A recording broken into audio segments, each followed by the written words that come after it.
Hello everyone. Today I'm going to talk about some extreme sports. We will see 3 of them. We will learn what are these sports and how can we do them. The first one is parkouring. The aim of this sport is to get from one point to another in a complex environment without equipment in the fastest and most efficient way possible. It includes running, jumping, climbing, vaulting, swinging, etc. Second one is zorbing.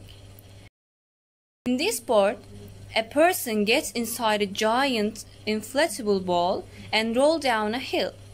Some people turn it into a giant game of bowling. Third one is highlining. This sport is walking on a strap at elevated height.